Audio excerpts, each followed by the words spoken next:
Good morning, guys. We are here at the Surfside Kolel Bobker, and surprisingly, you may not hear in the background all this noise, but we're here for 2 months, and we're learning every day. And for some reason this morning, the landscaper decided to come and make the most noise I ever heard in my entire life. And I learned this from one of my rabbis, that usually when this happens, that means there's some form of resistance. That means what we're probably going to be discussing and learning today is something of significant nature. And by the way, I bet you if we even tell this guy to leave, he's not going to leave. So anyway, we're reading an article today from Hakira.org. You can check it out. It's a beautiful Jewish publication about wild topics, interesting halachot, current events, really interesting. Today it's called Hakira, HAKIRAH.org. Check it out. I definitely recommend to have a subscription. I think it's twice a year. They produce a bunch of articles. It's like $10 for a subscription. Definitely worth it. If you want to read something in depth instead of reading all the garbage that comes on the phone, you know, and all the propaganda that you get from the news, it's a great thing to read from real Torah authorities and from real, you know, good authors. Today we're reading an article from Joseph Bobker. There he is. I want to show you a picture of him. I actually wanted to reach out to him after reading the article. I read the article years ago. Unfortunately, he passed away. So I could not. I was going to actually invite him to come down here and talk about the topic on the panel that we're going to be doing hopefully after Hanukkah, discussing this wild topic. So let's talk about who Joseph Bobker was. They called him Joe Bobker. It's important to know who he is because you'll understand the article and the depth of it. I am going to warn you before we begin. If you are from the faint-hearted, you're one of those guys who just wants to live his life under you know, an umbrella and ignore the whole world, then this is not the right video for you. Just go to the next one, you know, just scroll up, you know, have a good day. But if you want to learn Torah and you want to know some of the opinions, then, you know, man it up, you know, and gird your belt, you know, and let's get started. Joe Bobker was born in 1947 in Ulm, U-L-M, a displaced persons camp in Germany. What does that tell me? Polish Holocaust survivors, Chaskel, of blessed memory, and Ida Bobker. I think that we should say also Alea Shalom also, this is from a long time ago. On May 21st, 1949, the family arrived in Sydney, Australia, on board the Luciano Marnaro liner as refugees from Adolf Hitler's reign of terror. The most searing influences on his Jewishness were his parents, two simple Yidden, who saw over 131 family members turned into ashes. Wow. 131 family members died by the genocidal Nazi war machine, and yet never swayed from their beliefs. You know, after the Holocaust, there were two schools. There was the school that, no, I'm going to strengthen my emunah and bitachon, I'm going to double down, get remarried, have more children, rebuild and become stronger. And then there was the other one, that there clearly can't be a God in the world.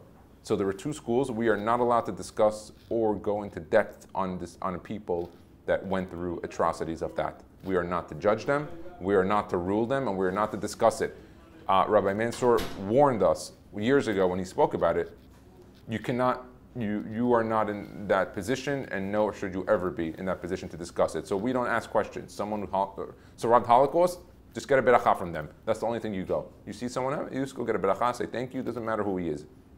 You should do that. Now, Mr. Bobker studied at the famed Merkaz Harav Kook Yeshiva. Those who know Rav Kook will understand the mentality of how he learned and taught in Kiryat Moshe in Yerushalayim. Over the years, he has spoken frequently and is well known for his dozens of articles about Jews and Judaism in the 100-year-old Los Angeles Jewish Times, of which he was the publisher and editor-in-chief. He's a prolific and a creative writer. Bobker has covered a wide variety of Jewish subjects, from personal to philosophical to witty perspectives. Since 1980, he has lived in Los Angeles and New York with his wife Miriam, a barrister from Melbourne, Australia herself, a child of Polish Holocaust survivors. So there seemingly were both Joseph Bobker. He ended up going to the real estate business.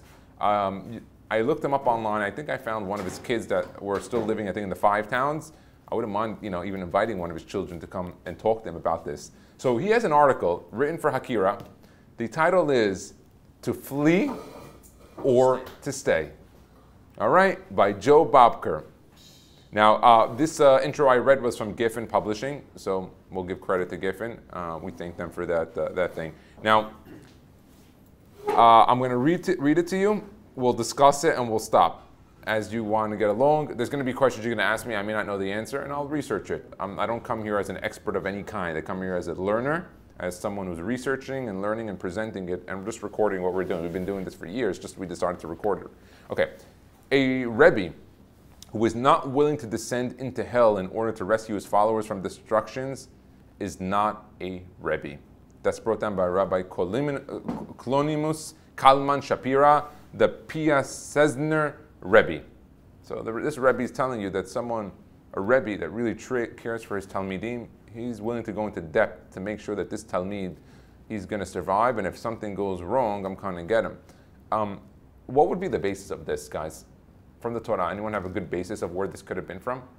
Who was the first person that went into battle to go save someone of his family? We recently read in the parasha.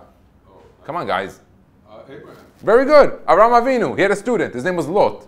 Lot deviated from some of his teachings and went to Sodom. But the moment he saw Lot was going to go down, what did he do? He said, "You're my student. I got to go get you." And he went down there. He saves Lot and he brings him back. Okay. The obvious question is this: why, in the early to late 1930s, when the circumstances and conditions on the ground were more favorable for the Jews of Europe to move to Palestine, did the majority not go?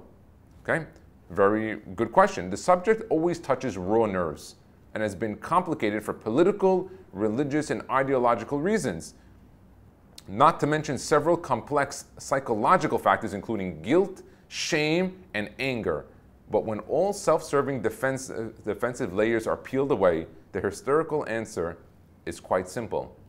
Having declared that Berlin is our Jerusalem and France is our Zion, there was no way that assimilated European Jews who could afford to relocate would move from such a comfortable, cultured, and cosmopolitan cities as Berlin, Prague, Budapest, Paris, and Vienna to malaria-infested swamps and sand dunes with hostile Arab neighbors. So you have to understand the reality of what was the 1930s in Germany. The Jews were at the top. They were wealthy. They were successful. They were in the government. They were well politically connected. You have to remember, they were there for hundreds of years. Even the Jews that left Spain in 1492, in the 1500s, and went to Germany, they became Ashkenaz. I have a rabbi who seemingly is Polish Litvish, but he has ties to Sephardic Jewry, because it might have been that he left Spain. I'm not going to mention his name now, but that's what. So it's quite possible. So these Jews, they all now in Europe. They're very successful, very well off, and same situation today. we're going to get to that. We're going to get to that. Why that it's very similar. Remember, history has always repeated itself, and I always stoke those that want to question what I'm about to say. Find me one. I'm a big Jewish history hawk. Find me one Jewish exile that the Jews left. That we left b'simcha, b'mcholot, where we all walked out with everything. Very rare. Only Mitzrayim was the first, you're right, that we did. But subsequently, after Mitzrayim, it was downhill from there.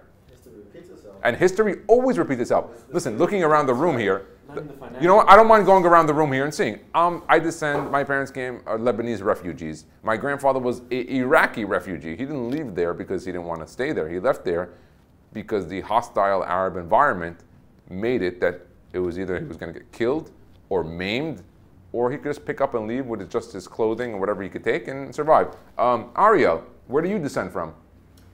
Morocco. I was. He doesn't know. Okay, and where do you descend from? No, I'm Czech, Austrian, and Polish Russian. Okay, why are you not there anymore? Holocaust. Holocaust. Okay, and what about you? Romanian, Hungarian. So why are you not Romania and Hungary? Why not? It's a free country. You can go back there. Democracy came back. Why wouldn't you go there? We learned our lesson. Mark, your father was with my father in Beirut, Lebanon, before they threw him out. Yeah? Yossi is Yemenite. Oh, the Yemenite Jews, mind you, history has shown that the Yemenite Jews predated the Arabs living in Yemen. How's that? And even I found this out from one of the old, one of the 100-year-old Yemenite rabbis that used to come over to my house in Brooklyn. He's like, even the Arabs themselves know that. Yeah. He goes, even the Arabs, he goes, you guys were here before they came. They were there. And there's a lot of reasons for that, because the Jews were thrown out of Saudi Arabia. Jews are not allowed to go to Saudi Arabia till today. they have to, if they go, they have to go with really like a lot of approvals. You know, there's even different roads in Saudi Arabia. If you're not a Muslim, you can't drive on the road. How's that?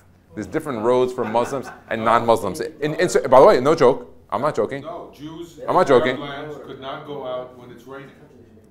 Oh, really? Yeah, because their dirt will go on the ground, and a Muslim cannot walk on it. That's wild. That's Yeah, wild. Jews also cannot walk down the middle of the street. They have to go on the side of the street. Well, that we've seen, you know. So for all those that are not well aware, that's why I always tell these I always tell these Ashkenaz, you know, liberals and the leftists that come from Europe, you know, when they're all like when they march and support like all these Hamas and all these things, I always tell them, I'm like, you guys are so stupid. I'm like, you're not dealing with Europeans here. You're dealing with a different type of group of people here. Why don't you talk to the people that lived in those countries and left those countries and descended before you start making up your whole thing? Because we have a little bit. You know who said it best? Check out Mayor Kahana's UCLA talk. Check that out. I never heard someone speak so clearly, but check him out. He has a whole thing on it. You check him out tonight. I'll put him on the chat. You check it. Okay, Lior, where do you descend from, Lior? Morocco. And John? Bukhara. Bukhara. How come you're not in Uzbekistan? How come? I'm thinking of going back. Listen, listen. You know. Probably safer there. Yeah, probably safer there than here. Okay, so if we see here. What about Baku? Because I understand Azerbaijan is very friendly to us. Listen, they might be friendly. They might be friendly today, but when all war broke out, it was hard. There were some countries that definitely took in Jews, and we have to give them credit. There's no doubt about it. Denmark. What happened with Denmark when the Nazis told him that all the Jews had to wear the star? He said, not in my country. He goes, I'm going to wear the star, and everybody in the country wears the star. And he goes, you figure it out on your own. He flipped the bird to Hitler and to the Nazi SS regime. And you know what? I want to tell you something. When Mashiach comes, you're going to see from his descendants, they're going to be rewarded. Don't think that those that put themselves on the line were not going to be rewarded. Now, there's a famous question: why was Switzerland neutral? Why was Switzerland a neutral country? I think people are not well aware. So I see here someone going like this with money, and that's not the answer. Anyone know the real answer? Why was Switzerland so neutral, and why did Hitler say, "Okay, you're neutral. I'm not going to attack"? The Jewish there, they're probably helping them with a lot of stuff. So I'm going to tell you something people are not well aware. The Swiss are one of the most fortified countries in the entire world.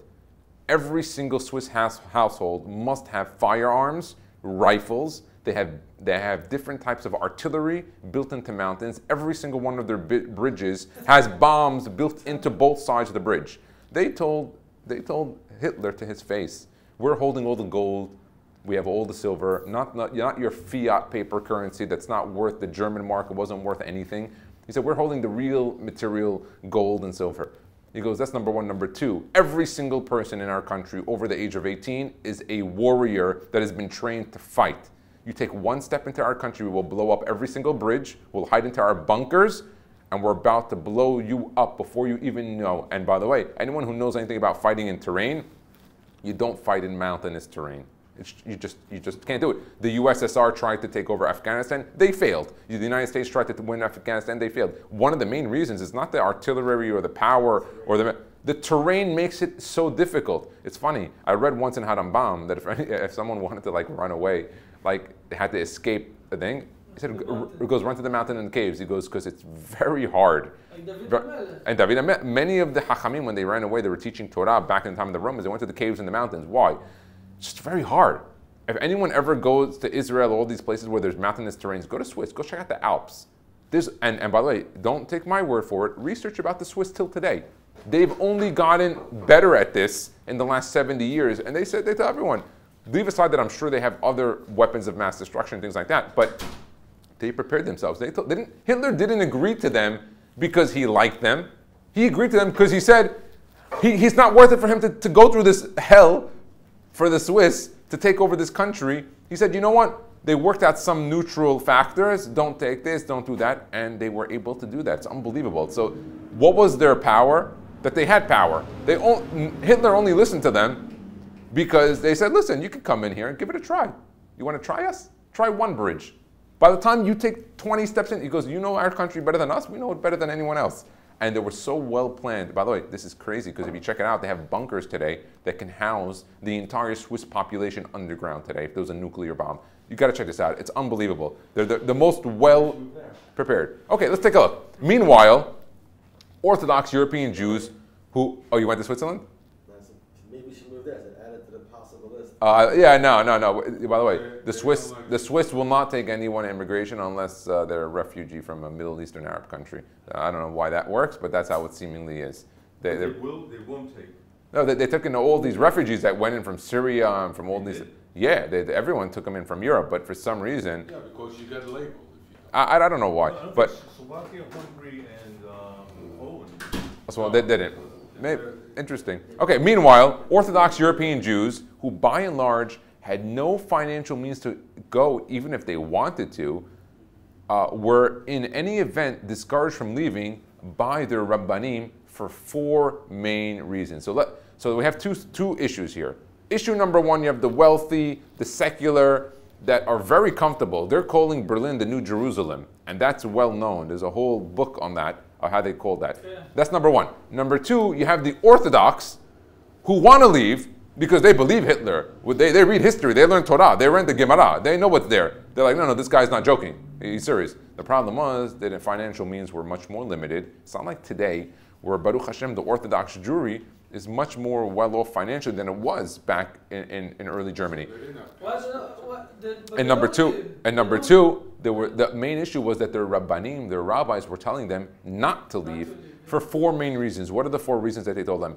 It was not spiritually safe to leave the established religious environments. They were right now in a Jewish community. You have a shul, you have a yeshiva, you have a rabbi, you're close-knit. Stay for that reason. Number 2, Hasidic Jews tended to move en masse as a cohesive community, which was an impossibility during those times. Because when all the war broke out and all hell broke loose, if a person was able to get out, he was able to get out by a ticket to leave. He wasn't able to get a ticket for him and his 1,000 friends of the community. What happened though? The Jews were coming up from quote-unquote Palestine and telling the Jews of Germany, hey, come on, let's go. Oh, we're going to get to that. We're going to get into wild stuff. We're on page 1. There's 38 pages. This is wild. This is wild. By the way, if you think we didn't get into the wild stuff, by the way, this is a researcher. He's someone who was born in a displaced camp. He's going to tell you the facts the way it is, whether you like it or not. And I'm going to give you cases of people that said, don't go. Well, check it out. So that's the Hasidic Jews. Now,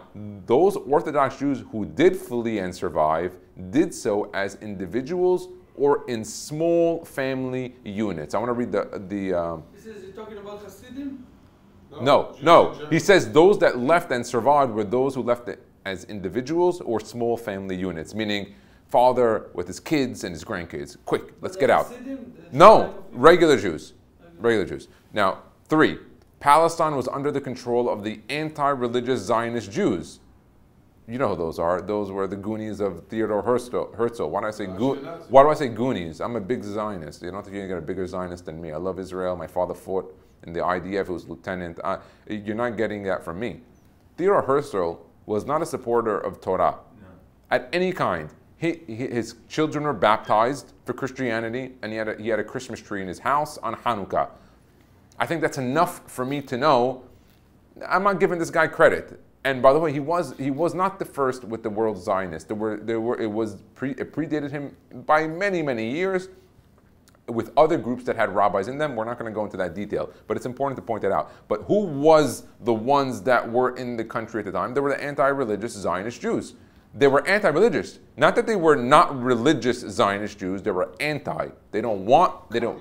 A lot of them descended from the communist countries and things of that nature. And moving there would only strengthen them and their heresy. That was the 3rd reason that was given to why you should not go. Now, the 4th reason, finally, faithful Jews were required to wait patiently in exile until the arrival of the Mashiach, when all Jews would be transported to a newly created Torah-based state in the Holy Land.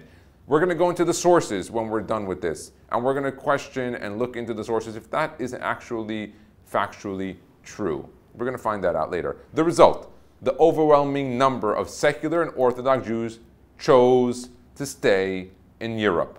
Because those difficulties that I presented and being convinced by the Rabbanim that were giving them these 4 reasons, they decided to stay. By the time they realized their mistake, it was too late. The communities were about to be transformed into mountains of human misery. When the axe of the executioner fell, all branches of Judaism were cut down. Hitler didn't care for 1 minute if it was conservative, reform. He didn't care if it was Orthodox, Hasidic. He didn't care if you supported the Nazi regime when he came up and voted for him or not. You know, just as a side note, on the October 7, 2023 massacre that happened by Hamas in the southern part of Israel, it's got to be well known, and now today it's got to be well said. Most of those, I shouldn't say most, there were many of those that were in the southern communities that were very big supporters and leftist liberals of working together with the Arabs and the Palestinians in Gaza. Many of those, we used to go in, help them with their communities, give them jobs, help them with the kids and the hospitals. And when Hamas came in, Hamas didn't ask them, oh, hey, excuse me, are you the one?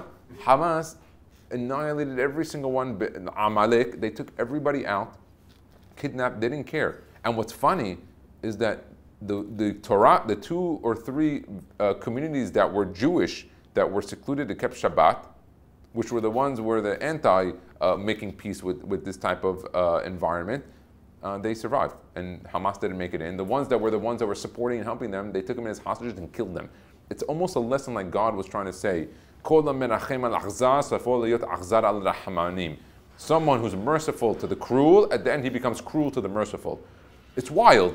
And when you see this straight out, it's like God saying, gentlemen, we need to set the tone as to what's going on here. You must support your brothers and sisters in Israel first, before you support anybody on the other side who's swearing by their parents' name that they want to annihilate and the country and all the Jewish people. It's crazy. Now all those leftists are the ones that want blood the most.